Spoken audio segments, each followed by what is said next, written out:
Welcome to the Stuff and Things Podcast, your home for all stuff related to your favorite things in entertainment. Now, here are your hosts.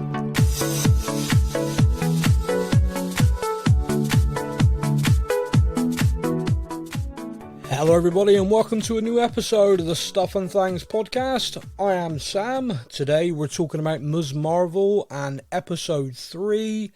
Joining me to discuss the show and hopefully be an adult this week after what happened last week. It's my friend, it's Kayleigh.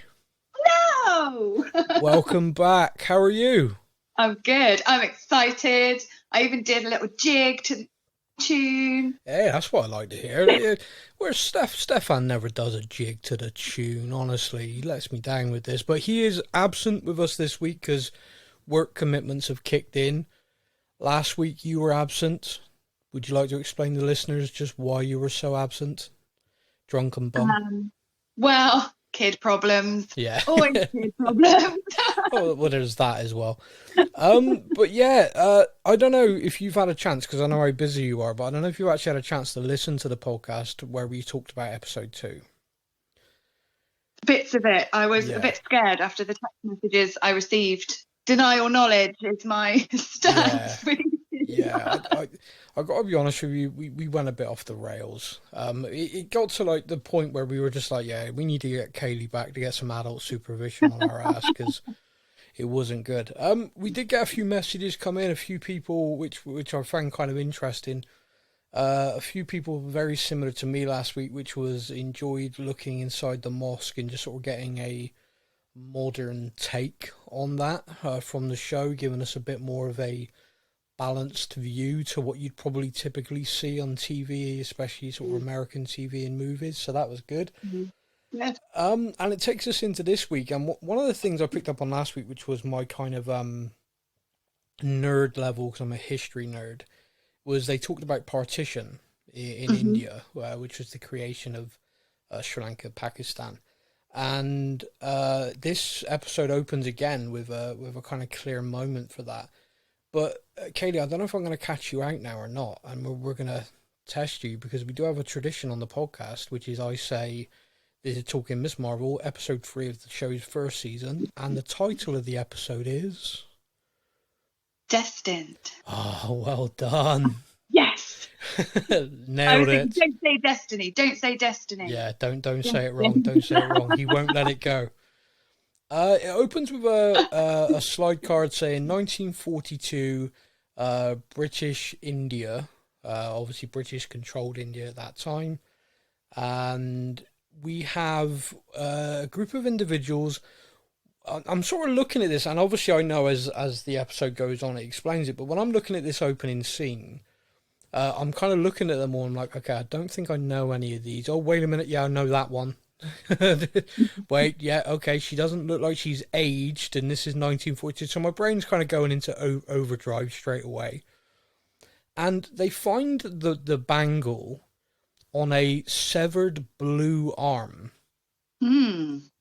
So what's going through? Because I'm kind of like, okay, this is strange, but a lot goes on. The group are all one group together.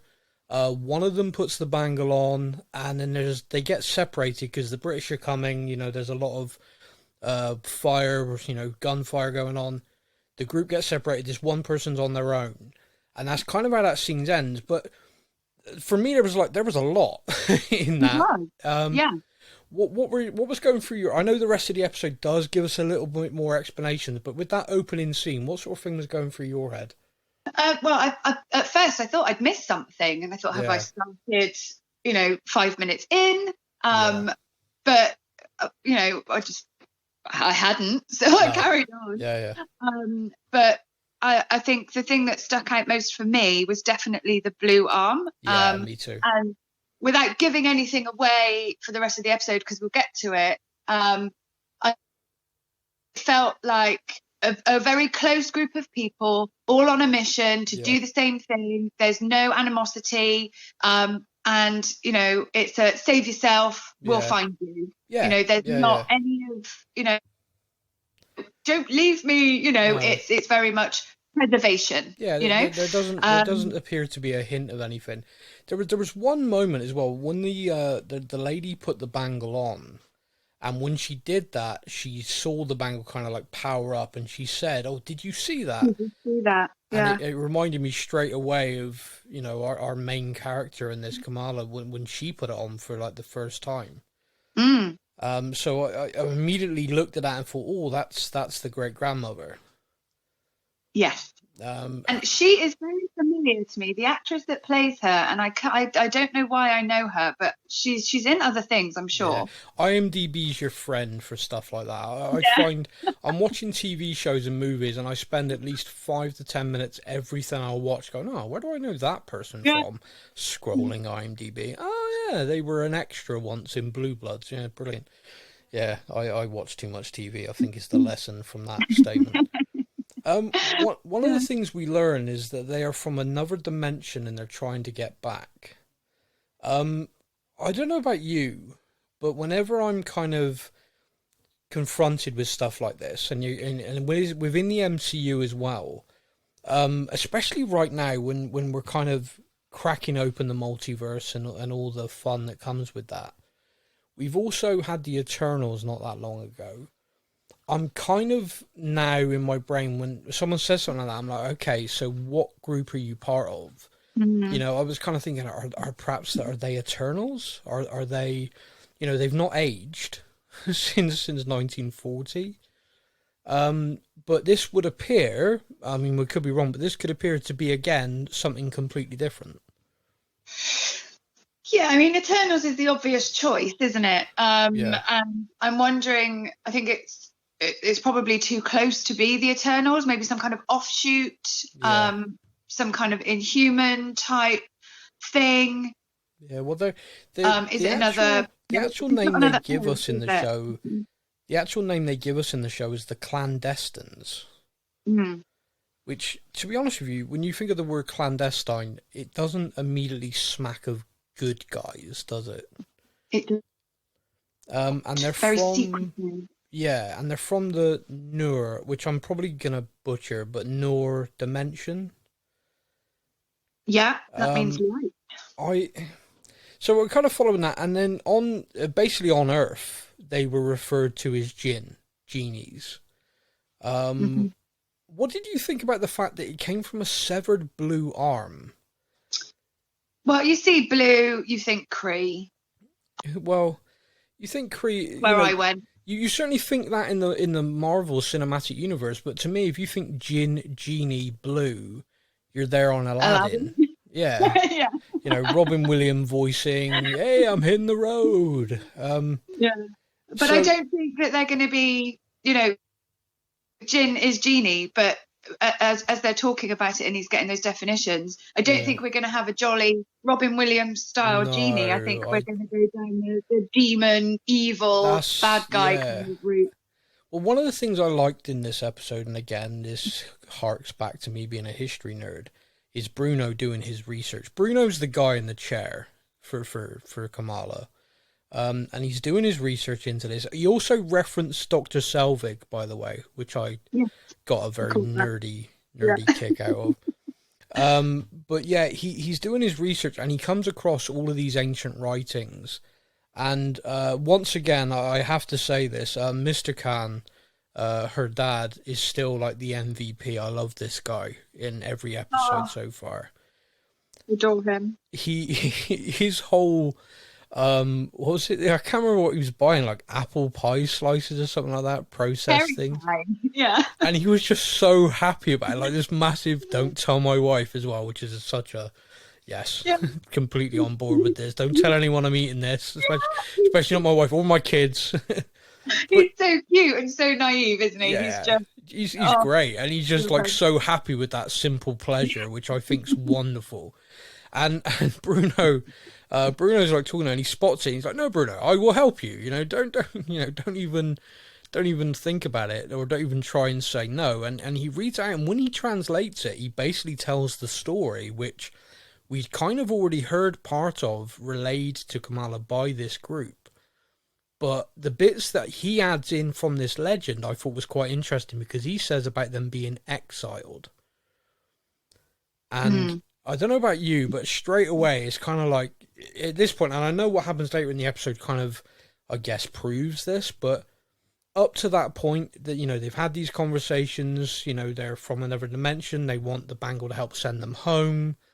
Okay, all right, fair enough. All right, this is all kind of making sense. And then you read this legend and the Djinn being demons, like you said, the Disney Aladdin genie and the genie depiction that you see in films of all time is not really the legend of the Djinn. The Djinn were evil in a lot of mythology. Djinn were demons. They were not good. So with that in mind, Kamala talks about the ghost stories, doesn't she? Yeah, I mean, Kamala.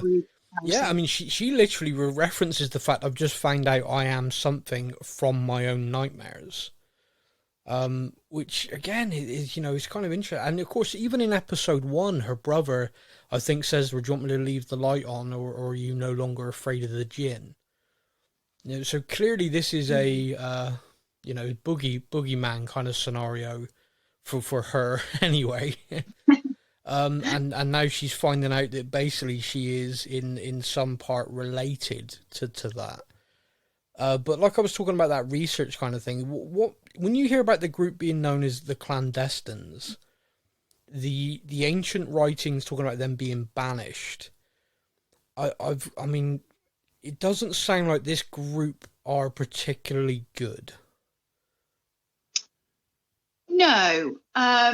My thinking is, when you look at sort of from a cultural point of view, when you look at especially women in that area, any kind of promiscuity, any opinions, anything that could be deemed to be outside of the norm, is instantly put in that bucket of, you need to be banished, you're bad, you don't have our values. No, that's true.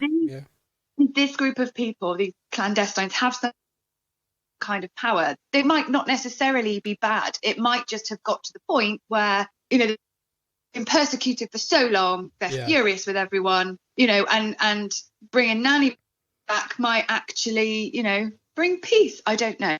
But I think there's a few different layers there, which I'm not going to unpick it, but I think it's a lot deeper than we see on the screen, Okay, so given their actions in the episode when they go then hunting the bangle, Kamala basically like, look, I need more time, I'm not ready to try this because it could be dangerous. They basically go to force her to do it. And they, I can't think of his name now. Who's the boy that she's got? Cameron, thank you. He basically gets her to warn her about this. But they're ready to just rip through that place and hurt people. I mean, they literally just walk through, don't care. They'll take out as many people as they want. It doesn't... I know what you're saying about the kind of... It could still very much be that they're there under false pretenses, but they don't come across as a happy, jolly group. They don't come across as in the side of good so far anyway. No, not at all. And I have to say, I'm really happy that Cameron actually kind of questioned it. Yeah. And because I was really worried that he was going to be, the bad guy, and he was going to break her heart, and he still might. But well, yes. He and he questioned it, and I think that's going to be really important to the rest of the series. Even though he's been tamed, I think that his arc will be his redemption, something along those lines potentially. No, I agree. It's he's basically up against his mother in this, and he's chosen a side against her. I mean, what then happens? I don't know. I mean, he has just been rounded up with them. What were your thoughts? I know I'm jumping around all over the place in this, but the DODC arrests this group at the end of the wedding, including him, so they're all mucked in together. What were your thoughts about the DODC scene when they entered the mosque?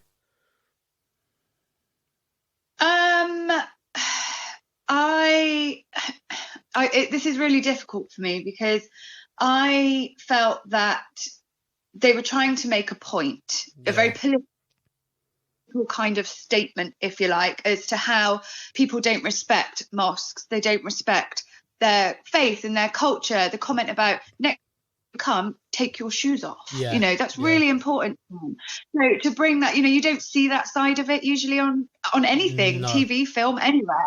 It's just, I'm going to go in, I'm going to storm in with my shoes on, I'm going to totally disrespect everything that you believe in and your, your culture.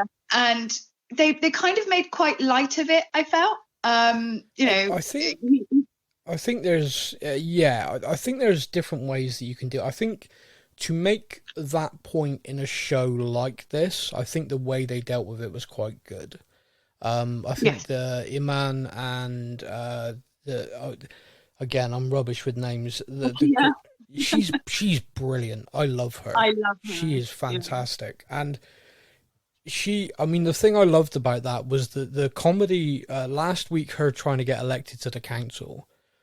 And then this week she basically says that she has been, and they're like, we've not counted all the votes yet. She's like, oh, right, fine, I'm nearly nominated. And she quotes the law, nails the law, and she's like, oh, what do you do? This in between homeroom? No, Law and Order reruns.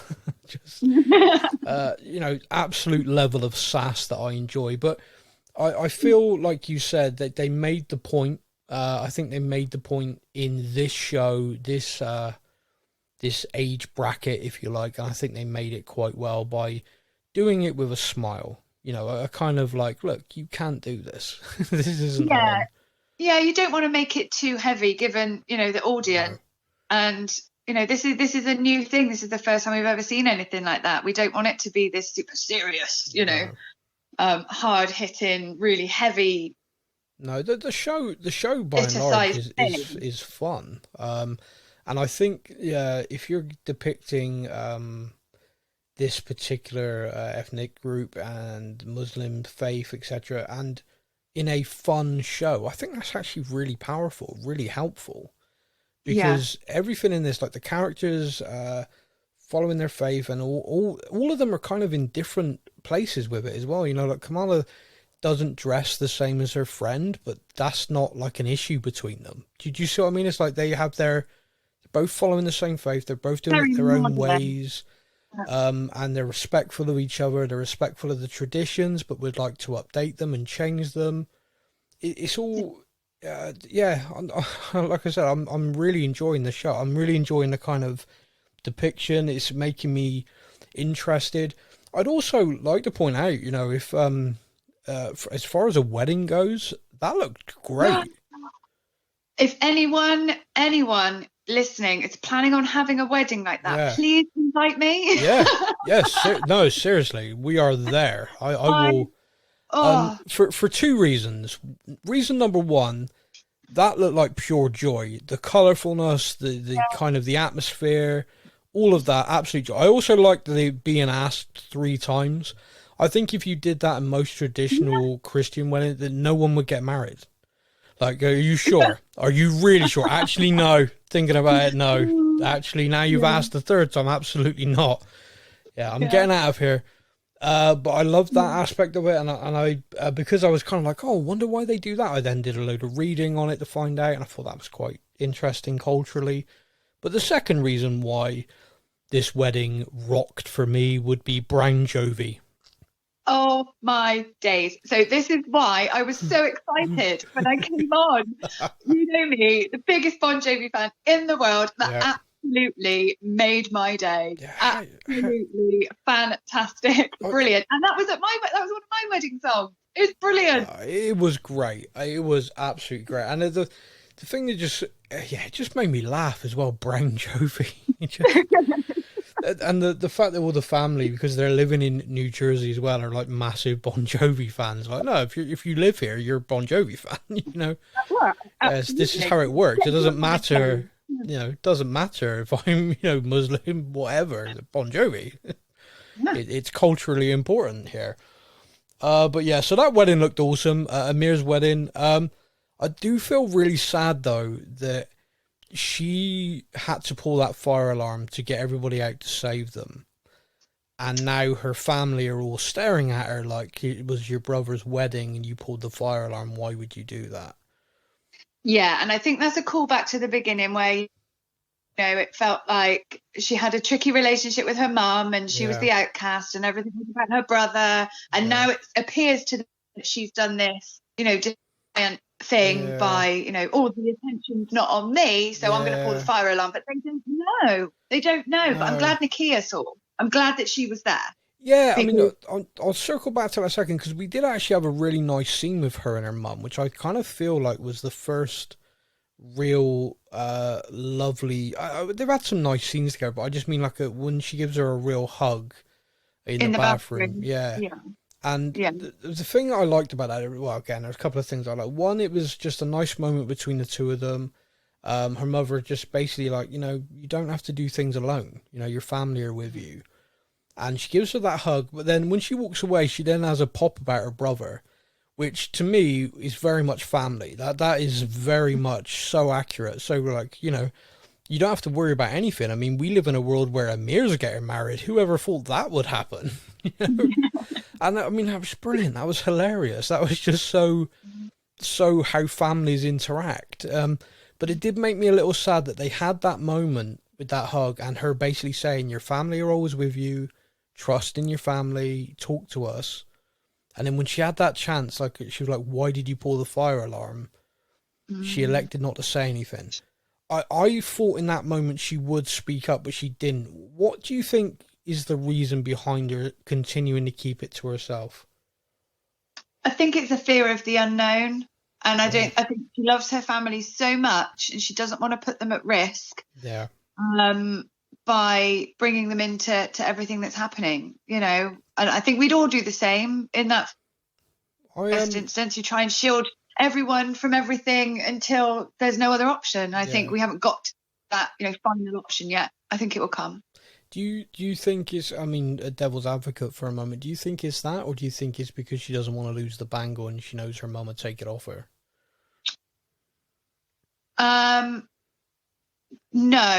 No, you don't think that that's playing a part at all? I think she would be worried about upsetting her mum by, you know, admitting that she's taken it. But in this particular episode, I think it was done out of fear. Okay. Yeah. But that's just my opinion, you know. No. Well, we will find out. You know, this is only the third episode. We're halfway through. Yeah. One of the other things that you mentioned is obviously the fact her best friend is now aware that she is the Nightlight, which we can't. I still love that name. No, it's brilliant. No. After last week's episode of this podcast, we can't call it that. I did like a couple of occasions, by the way, where people said things to her and she then ran it by herself as a potential name and then went, nah. It was kind of like, oh, Miss, no, that won't work. Or, oh, something girl, no, that won't work. So yeah, she's clearly trying to come up with a better name than the Nightlight at the moment, which I don't blame her for. But she, her best friend does discover that, but discovers it. Where do you think that's going to go? Because traditionally in these types of shows and movies, the best friend then gets butt hurt. Why wasn't I told? Why didn't you trust me with this? Do you think we're going to go follow that trope? Because she seemed to actually react quite well, because she didn't like have a rant. She just kind of accepted, okay, you'll tell me later, and then went to help Bruno. Well, she didn't really give her a chance to explain. No. She said, I'll tell you later, and she was off. But I think the only reason that she didn't tell her, so when she was telling her, when they were in the bedroom and they were talking about the vote, and she said that the DODC had been in, I think she was so worried about disappointing her by kind of admitting it at that point. I don't think, if she hadn't have been, I think she would have told her at this point. I think they will explore it, because I think having two female best friends in a show is really unusual, actually, you know, where they're actually equals, and there's no mean girl activity, you know. It's a genuine friendship. That's kind of it seems to be we talk about tropes and stuff. The girls' best friends basically backstabbing each other appears to be a trope, which I'd love to see shaken off. I mean, don't get me wrong, I went to school, I know that exists, but I would like to see, like you just said, and I also think the three of them are quite a fun, dynamic little team. Bruno. Even Brian. Oh, now.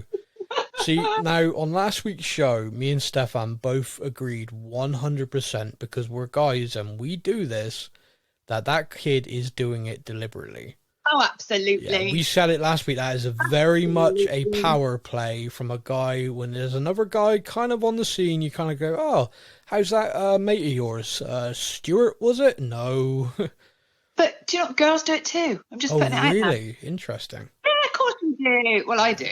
Yeah, well, yeah. I did. I don't anymore. I'm not a bumhead anymore. I just tell you straight to your face now. There's no hiding it. If I don't like you, you know it. Yeah, back in the day, yeah. It comes with age, yeah.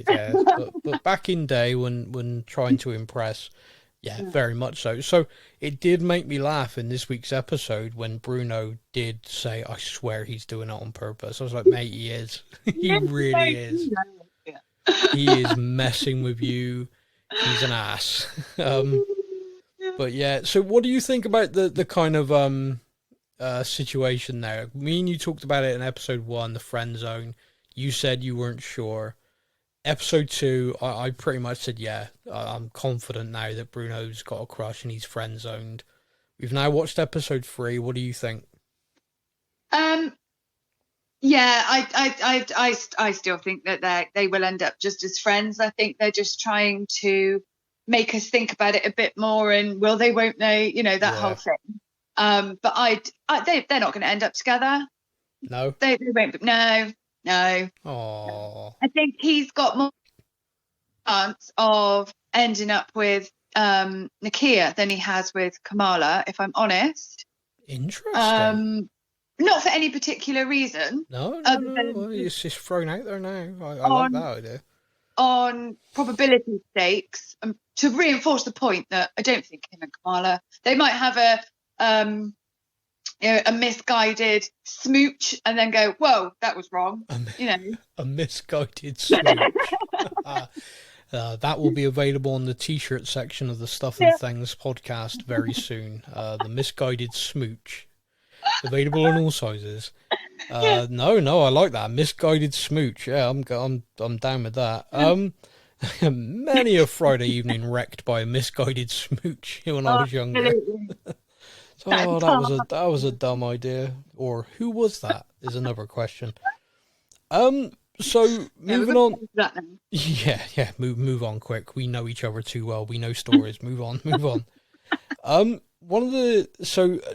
Bruno does also tell her in this episode about getting into Caltech, and I was wondering how long that would last. I was wondering how long that would kind of be a known thing without it being verbalized.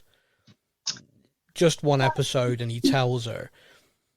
Do you think he was looking for a reaction at that point, or do you just think he wanted to tell her because they're best friends?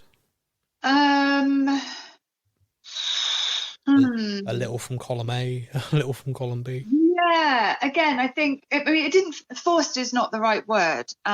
I think it was, there's so much going on, it had to come out super quick. Yeah. So there's probably a bit of that in there. Maybe he wanted some kind of reaction. Yeah. But probably more in the sense of, I've got my own stuff going on as well. It's not all about you. I don't want them to get into that negative zone. But I think I think it will end up being more about her realizing that actually she needs him and they're best friends, and she needs to keep him safe because he's got his own hopes. Yeah. Probably that. And if they'd have dragged it out anymore, I think it would have meant that they would have to bring in this kind of underlying simmering tension. Resentment.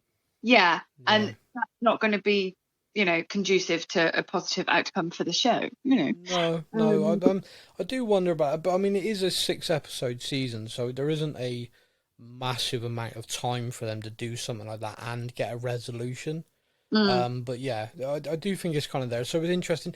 What did you think about the kind of action fight scene, if you like, at the wedding? So you've got this group of Djinn, basically trying to get to her, but she seems via the bangle to actually be as strong as, or even potentially more powerful than that entire group. I think she needed to have a big, I need to save everyone moment to make my powers come out. You know, I Yeah. think that needed to happen. Obviously, with the the previous incident, Yes. it wasn't that kind of, oh, bum, you know, life or death. Yeah. For my family, for the people that I love. It's very emotional. It's very emotive, her power. Yeah. The only thing that I'm wondering, and this is going back to the beginning when they found the one bracelet, Yeah. where's the other one? Do they have the Yes. other one, and do they know that they need the second, Yeah. or is it disappeared completely and they're trying, but they know where the other one is? And will Kamala get the second one? And will that be her? I have a theory. Go for it. What's your theory? Right. Okay. So my theory is her great-grandmother had both of them. And for whatever reason, this group got exiled to Earth. She is of the belief they deserve to be exiled, and she has deliberately kept them from the rest of the group. Interesting. And so she sent one to Kamala via, or one has ended up with Kamala. I think she's still around. I think she's still wearing the other one. And I think the vision, like with the train to Karachi, which her grandmother sees, and she's on the phone, and obviously there's some sort of connection there. Why in the hell would she see it? Maybe she has the other one. Got the other one. So that's my thinking. Well, it would make sense for the great grandmother to still be alive and unaged, because the others haven't aged. And that would be why she stayed away, because she stayed away because, or a darker scenario, the other group did track her down and perhaps killed her. She sent the bangles away. They've tracked her down. Where are they? No, I've hidden them. You'll never find them because, you lot don't deserve to go home. And they killed her for it, and they've been tracking them ever since. Yeah, because when she had the vision of the train, they were stood together. The two of them were stood together. Now, did the rest of them see that train, or was it just the two that were in close proximity to the bangle? I think just the two that were close to it, because you see the thing with their eyes.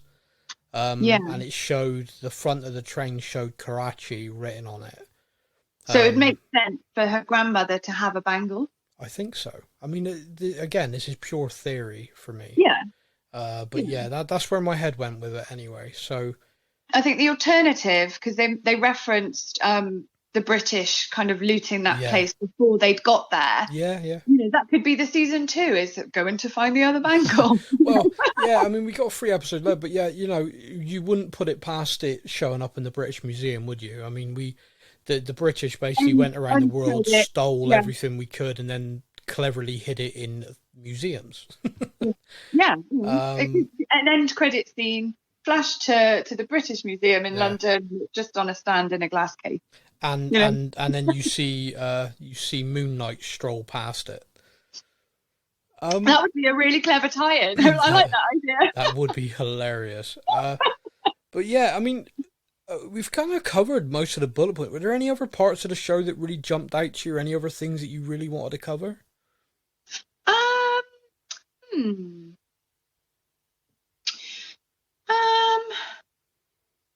Not really. I mean, I just really enjoyed it. The Bon Jovi reference absolutely made my day. I know. Absolutely loved that, honestly. Really good. There was a few, lines that you kind of pick up on that, again, are like taglines that are just so lovely. Like some of the emotion that comes out of people, and the lovely sort of sayings that come out that just kind of stay with you. So when she's outside and she's opening the box from Bruno, the present, and the Imran speaks to her, and he says, good is not a thing you are, it's a thing that you do. That's lovely. I love that. I'd have that on a little cushion on the sofa, on a little pillow. Come into a t-shirt near you. Yep. Yeah. Things like that. Those are really kind of staying with me in this season, in this series, and I haven't had that really before. I know there was a few in Moon Knight, but because this is so emotive for me, because it's about family and a young girl and her kind of journey through really tricky teenage life. Yep. It just feels that much more emotional, I guess, for me. Well, no, that's good. It means it's doing it right. I think if you were watching it and were just not feeling any kind of comparison, any kind of relation at all, then they're getting it wrong. I think if you're watching it and feeling the emotion of what's being said and what's happening, then they're doing a good job. Yeah. And I mean, I'm watching it kind of through eyes of just learning. You know, I'm kind of like wide-eyed, like, oh, that's interesting. Oh, I didn't know that. You know. So I'm loving it. And I think the way the show is done, very, very bright. I know it's aimed at a younger audience. You know, we discussed that with the styling straight away, with the kind of text messages appearing in the screen and integrated and stuff. But I'm loving it. I think it's just really bright, really fun. And like I said, her parents are still my MVPs. I absolutely love them. Yeah, we didn't see anything really at school this time, which was a bit of light relief, I suppose. I'm just glad we got to see the wedding. I thought that was absolutely the wedding was brilliant. Great. And of course the Illuminantes. Illuminantes, brilliant. They're amazing. You know, the gossiping, just the level of gossip is just phenomenal. You know, every single scene they're talking about someone else. They're great. But yeah, I mean, that is it for episode 3 then. A big thank you to everybody for joining us, and everyone who keeps getting in touch via the social media and email, etc. Please keep it coming in. We will be back next week to discuss episode 4, where it will be either me or Kayleigh, me and Stefan, or maybe again all 3 of us, which would be a nice treat for everyone. The dream team. Yeah, the dream team reunited for episode 4. Until then, everybody, you all take care. Kayleigh, say goodbye to everyone. Bye. Thank you for listening to the Stuff and Things podcast. We hope you enjoyed the show. You can find us on Facebook or online. Simply search the Stuff and Things podcast to join in our conversation every week.